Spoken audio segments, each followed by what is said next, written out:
Oy tutilgan oqshom. Muallif Nargiz Qosimova. Madina qoziqqa ilingan chelakni olib sigir tomon ketar ekan, Gulchehra opaning aytgan gaplari qulog'idan nari ketmas edi. Yosh umringni shu qishloqda xazon qilasanmi? Senday qizlar chet eldan qo'sha-qo'sha uylar, mashinali bo'lib qaytishyapti. Sen nimani ko'rding? Shu loy-suvoq qilingan uyingu molxonadan boshqa joyni ko'rganmisan o'zi? Madinaning xayolida yana Gulchehra opa tasvirlagan hayot gavdalandi. Hashamatli uy, o'zining mashinasi bo'ladi. Atrofida yigitlar parvona bo'lsa, orqasidan 2 yildan buyon yurgan Samad hasadidan yorilib o'lsa kerak. O'sha pachag'i chiqqan Jigulisi bir tiyinga qimmat-u, yana kekkayganiga o'lsinmi? Madinaning shirin xayollarini onasining baqirgan ovozi to'zitib yubordi. "Ha, qiz bo'lmay ketgina, senga nima jin urgan o'zi? Nega bir joyda qoqqan qoziqqa o'xshab qanqayib qolding? Sigir sog'maysanmi?" Uf, hammasi jonga tegdi. Qachon qutular ekanman shu ishlardan? Madina chelakni taraqlatib sigirning bo'g'iq ovozi kelayotgan molxonaga kirib ketdi.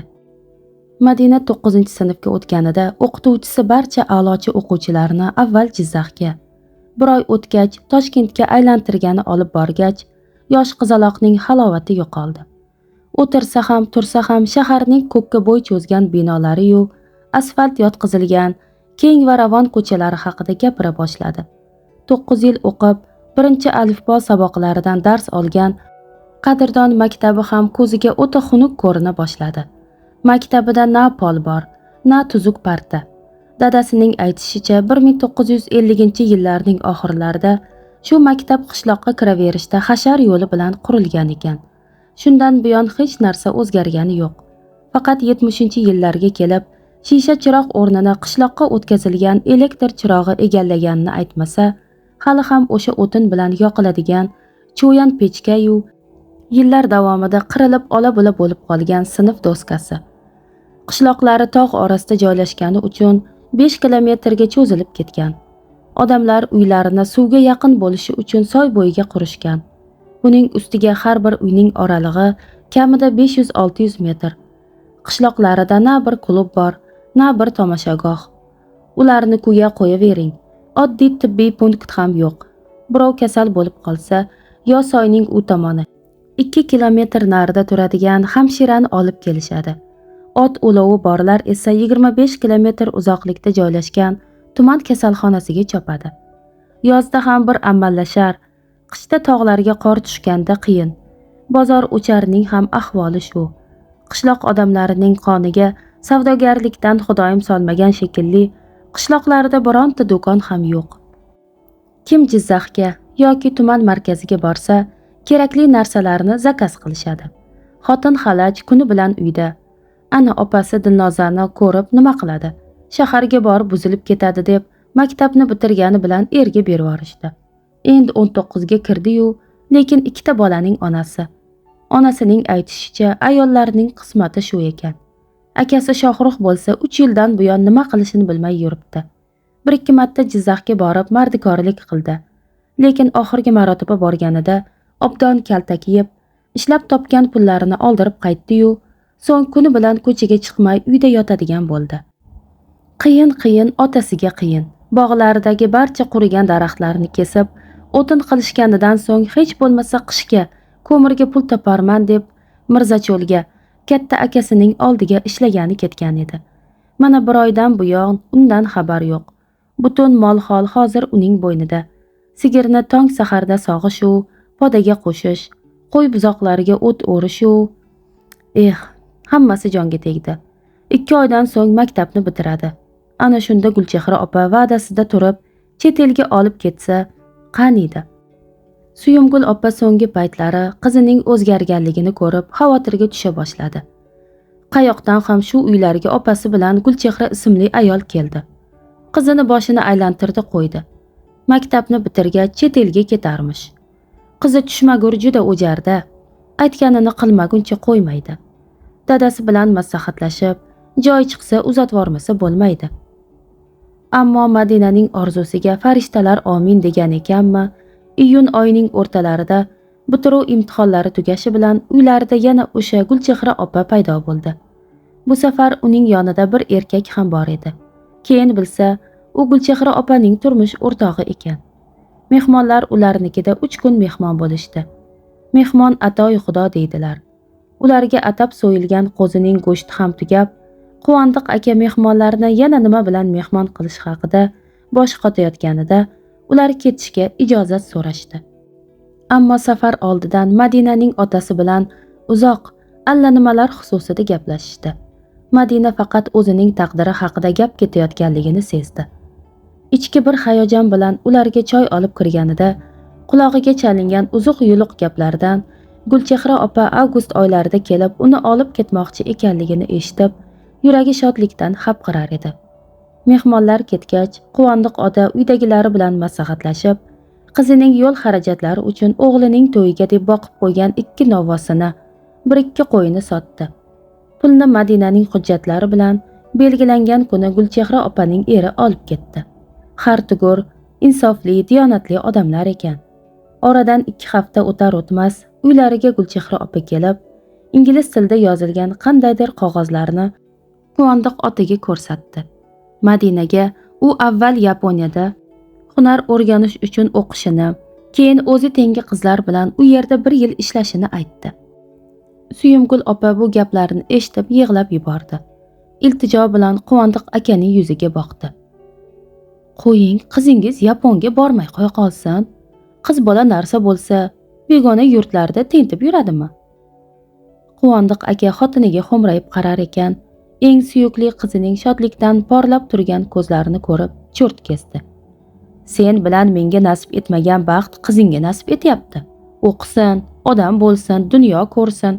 Ko'rasan, bir kunmas bir kun kelib Madinaning nomi tillarda doston bo'ladi. Quvondiq aka so'nggi so'zlarini naqadar haqiqatga yaqin ekanligini o'shanda bilganda edi. Gulchehra opa Jizzax viloyatining turli qishloqlarida yig'ilgan 5 qizni shahardagi uyda 1 hafta saqladi. Bu yerda o'zini Gulchehra opaning qiziman deb tanishtirgan Gulhayo ularga oro berishni, zamonaviy kiyinishni, sirli jilmayib ko'rishish u noz bilan qadam tashlashni o'rgatdi. Gulhayoning aytishicha, bu narsa avvalo chet elda uyalib qolmaslik uchun kerak ekan. Qizlar o'zlarida yo'q shod edilar. Bo'lmasa-chi, Gulchehra opa hammalariga bir sidradan eng zamonaviy kiyim bosh qildi. Kiyimlar qizlarining nozik qaddi qomatlariga shunday yarashdiki, asti qo'yavering. Albatta, boshida kalta va tor yubkada, baland poshnali tuflida yurish noqulay bo'lsa-da, 2-3 kunda ko'nikib ketishdi. Samolyot Yaponiyaga shanba kuni uchish kerak edi. Ammo dushanba kuni Gulchehra opa kelib, chiptalar juda qimmatlashib ketganligini, har bir qiz yana 100 ming so'mdan pul to'lashi lozimligini aytdi. Bir-birlariga gap bermay chig'urlashib yotgan qizlar yuzida sarosima aks etdi. Buning hech qo'rqinchli joyi yo'q. Har birlaring uylaringga xat yozib bersalaring, o'zim borib kelaman. Ota-onalaring shuncha senlarga xarajat qildi. Bu yoqdan ham qochmas. Zato bergan pulini 1 yildan keyin o'zlaring 3 barobar qilib qaytarasizlar. Opa, siz bilan o'zim borib kelsam bo'ladimi? Dilnoza iymanib sekingina so'radi. Uyda nima qilasan? Enamlarni sog'indim. Seni qarayu, kap-katta qizsan-u, deydiyo qilasan-a? Uylaringga o'zim borib kelaman. Sizlarni bo'lsa, hali bu yerda o'rganadigan narsalaring ko'p. Undan ko'ra vaqtni o'tkazmay chiroyli yurishni, gaplashishni o'rganinglar. Yana yaponlar ustilaringdan kulib yurishmasin. Gulchehra opa qizlar yozib bergan xatlarni birma-bir ko'zdan kechirib, sumkachasiga solib qo'ydi. Oradan 5 kun o'tdi. Gulchehra opadan xabar bo'lmaganidan qizlar xavotirlana boshlashdi. Axir ertaga samolyot uchishi kerak. O'zi Yaponiyaga 1 oyda 1 marta ucharmish. Kelmasa yana 1 oy kutishadimi? Kech soat 23:00 da xonadon eshigini qo'ng'irog'i yoqimli jiringladi. Bu Gulchehra opa edi. Uni mamnun holda ko'rgan qizlarning ko'ngli joyiga tushdi. Yaxshi o'tiribsizlarmi? Ana ish ham bitdi. Faqat Dilnoza ota-onang ja qurumsoq ekan. Zo'rg'a 60 ming so'm topib berishdi. Pulini qizining baxtidan ham ayiydiganlar bor ekan. Gulchehra opa semiz gavdasini divanga tashladi. So'ng ko'zlariga yosh kelib turgan Dilnozaga ko'zi tushib, "Bo'pti, Qolgan 40 mingini o'zim qo'shaman. Faqat qarzdorligingni unutmasang bo'ldi. Dilnoza yugurib kelib Gulchehra opani quchoqlab oldi. Albatta opajon, Yaponiyadan qaytishimiz bilan qaytaraman. O'zingiz aytdingiz-ku, u yerda ko'p pul ishlaymiz deb. Albatta qaytaraman. Mayli. Hozir narsalaringni yig'ishtirib, tayyor bo'lib turinglar. Mashina keladi. Soat 1da Toshkentga jo'naymiz. Samolyot tongga yaqin uchadi. Gulchehra opa Dilnozaning quchog'idan bo'shab, o'zining xobxonasiga kirib ketdi. Tun. Shahar osuda uyquda. Ko'chadan onda-sonda o'tayotgan mashinalarning tovushi demasa, yozning bu go'zal kechasi dur sochilgandek charaqlagan yulduzlarga to'la osmoni, chigirtkalarning sarxush chirillashi qizlarga qadrdon qishloqlarini eslatgan bo'lsa ajab emas. Kiyimlarini yig'ishtirib mashina kelishini kutgan qizlar bir zum derazadan ana shu qadrdon islar ufurib turgan namxush havodan to'yib nafas olishar, xuddi boshlari uzra osilib turgandek tuyulgan yulduzlarga suqlanib boqar edilar. Samolyot Malayziyaning Kuala Lumpur aeroportiga kelib qo'nganida osmon xuddi Jizzaxdagidek yulduzlarga to'la edi. Ammo bu yerda ular yanada yorqinroq va kattaroq bo'lib ko'rinishardi. 14 soatlik uchishdan toliqqan qizlar samolyot trapidan tushishi bilan oldilariga bir ayol kelib, sof o'zbek tilida "Sizlar Gulchehrani qizlarimi?" deb so'radi. Ha javobini olgach, qizlar orqasidan yurishini buyurdi.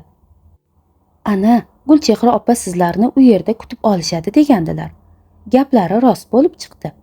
Sen esa Gulchehra opa Toshkentda qolganiga qo'rqib yuribsan, dedi Malika Madinani turtib. Nima, sen umringda samolyotda uchganmisan? Undan tushib nima qilamiz, qayerga boramiz deb qo'rqdim-da. Yapon tilini tugul, hatto o'rischa ham bilmaysan-ku. Madina dugonasidan xafa bo'lgandek labini cho'chchaytirdi. Qiziqsana, o'shanga shuncha pul to'ladik-ku, bizni tashlab ketmas edi. Qizlar gap bilan bo'lib, dugonalaridan orqada qolganliklarini sezib, jomadonlarini ko'targancha yugurib ketishdi. Aeroport bojxonasidan o'tgach, qizlarning o'zlariga Gulchehra opa qaytarib bergan pasportlarini endi bu ayol yig'ib oldi. O'qishlari tugagach ularga qaytarishini aytdi. Aeroport binosidan chiqqan qizlar bino eshigi yonida kutib turgan 2 mashinaga o'tirishdi. So'ng qop-qorong'i ko'chalarda yarim soatlar chamasi yurishdi. Mashina 2 qavatli chorg'oqqina bino oldida kelib to'xtaganida uf oqara boshlagan edi. Ularni olib kelgan ayol ichkariga kirib, birozdan so'ng bir yigit bilan qaytib chiqdi-da, qizlarga mashinadan tushishni buyurdi. Ularni 2 kishilik xonalarga joylashtirishdi. Madina ko'zini ochganda kun yoyilib ketgan. Uncha katta bo'lmagan xona xuddi nurga cho'milgandek edi. Avvaliga qayerda yotganini tushunmadi. Madina biroz ko'zini yumib yotdi-da, so'ng bir nimani eslagandek sakrab o'rnidan turdi. To'g'ridagi taxta karavotda Malika pishillab uxlab yotardi. Xonada bir stol, bir stul bo'lib, devorga oyna ilingan. O'rtaga kichik bo'yra to'shalgan edi. Yuz qo'lini yuvish uchun yuvinish xonasini qidira boshladi. Yuvinish xonasini o'taydigan xona kichkina bo'lib, o'rtada yog'och kursi turar, uning ustida esa tog'ora, yonida ko'za bilan suv turar edi. Yuz qo'lini yuvib olgan Madina xonaga qaytib kirganida Malika ham uyg'ongan va sinchkovlik bilan tevarak atrofni kuzatar edi. Turdingmi, Malik? Shunaqangi qornim ochdi, ovqat berisharmikin? Yo o'zimiz biror joydan non-pon sotib olamizmi? Qayerdan sotib olasan? Puling yo'q-ku. Bor, ayam bergan 5000 so'mni yashirib qo'yganman. Kallavaram, bu yerda sani so'ming o'tmaydi. Hamma narsa dollarga yoki yaponlarni o'zini puliga sotilsa kerak. Shu payt eshik taqillab, qizlar javob berishga ulgurmay, xonaga yengil ko'ylak va shorti kiygan qiz kirib keldi. U jilmayganicha qizlar oldiga qo'lidagi patnisni qo'yib, yengil ta'zim bilan chiqib ketdi. Madina anqayganicha qizni orqasidan qarab qolar ekan, faqatgina eshik yopilishida o'ziga keldi. Zo'r-ku. Mana buni hayot desa bo'ladi. Ertalab azonda turmaysan, o'tin tashimaysan, sigir sog'maysan. Qanday mazza. Qizlar ovqatlanib bo'lishi bilan xuddi poylab turgandek eshikda yana o'sha qiz paydo bo'ldi-da, jilmayganicha patnisni olib chiqib ketdi. Yaponlar ham o'zbeklarga o'xshar ekan-ku. Malika qizning orqasidan eshik yopilgach xaxolab kuldi. Qizlar Gulchehra opa bergan kiyimlarini kiyib, o'zlariga oro berishgach, ko'chaga chiqishga qaror qilishdi. Ammo eshik qulf edi. Harchand urinishmasin, eshikni ocha olmadilar. Hayron bo'lib o'tirishganda, eshik ochilib, xonaga qizlarni aeroportda kutib olgan ayol ikki erkak bilan kirib keldi. "Kechqurun ikkalang ham ish boshlaysan", dedi. "Qanaqa ish? Axir biz Yaponiyaga o'qishga keldik", dedi Madina. Madinaning bu gapidan har uchalasi xaxolab kulib yuborishdi. "Yaponiya? Yaponiyani tushingda ko'rasan. Sen hozir Kuala Lumpurdasan." "Qayerda?" "Malayziyada qizaloq, Malayziyada. Gulchehra opa bizlarni Yaponiyaga qo'yib, keyin ishlaysizlar degan edilar-ku." Madina g'azabidan titrab ketdi. "Qayerda ishlashing baribir emasmi? Faqat bu ishga o'qishing kerak emas. Kechqurunga ikkalang ham tayyor bo'l. Odam qabul qilasanlar." Madina Malikaga yarq etib qaradi-da, dugonasining indamay turganini ko'rib, battar jahli chiqdi. "Qanaqa odam? Hoziroq meni orqaga jo'nating, uyga ketaman. Nimaga bizni aldaysizlar?" Madina ko'zlaridan quyilib kelgan yoshni to'xtata olmadi. "Ovozingni o'chir." Madina ayolning baqirganidan seskanib tushdi. "Ikkala qulog'ing bilan eshitib olinglar. Senlarni har biringga $4000 sotib olganman. Shuni $6000 qilib ishlab berasanlar-da, keyin to'rt tomoning qibla." "Nega bizni sotib olasiz? Nima haqingiz bor? Qo'yvoring bizni." Madina yig'i aralash ovozining boricha baqirdi. Boyagi ayol notanish tilda erkaklarning biriga bir nimalar deb shivirlagan edi. U Madinaning qo'lini orqasiga qayirdi. Ikkinchisi qon tomiriga shpritsda allaqanday suyuqlik yubordi. Madina o'ziga kelganida kun kech bo'lgan, xonada Malika ko'rinmas edi. Faqat ertalabga yaqin eshik ochilib, xonaga Malikani kechagi barzangilardan biri sudrab kelib tashlab ketdi. Madina o'rnidan turmoqchi bo'lib, boshini ko'targanida xonaning shifti gir-gir aylana boshladi. Ko'ngli aynib o'qchigisi keldi. Karavotda 10 daqiqa chamasi o'likday yotgan Malikaning ingragan ovozini eshitib, Madina quvonib ketdi. "Malik, tirikmisan? Qo'rqitib yubording-ku." "Madina." Malika ho'ngrab yig'lab yubordi. "Nima bo'ldi? Gapirsang-chi." "Ularni aytganini qilmasak o'lar ekanmiz. Senga ukol qilgandan so'ng o'lib qolding deb o'yladim. Keyin ular seni yechintirib, bittasi..." Malika yana ho'ngrab yubordi. Shundagina Madina yengil usti ko'ylagining tugmalari uzilganiga e'tibor berdi. Kunlar asta-sekin shu zaylda o'taverdi. Har kuni ertalab va kechqurun Malika chiqib ketar, Madinaning oldiga esa barzangilardan biri kelib, uning qarshilik ko'rsatishiga qaramay, bilagining qon tomiriga igna sanchir edi. Asta-sekin Madina qoniga singib ketib, unga huzur bag'ishlayotgan dorini sog'ina boshladi. Hattoki barzangini intiqlik bilan kutadigan bo'ldi. Oradan 2 hafta o'tar o'tmas, giyohvand moddasiz turolmaydigan bo'lib qoldi. Eng dahshatlisi esa haftaning so'nggi kunlari yuz berdi. 2 kun dori iste'mol qilmagan Madina horib tolib xonasiga kelgan Malikaga yopishdi.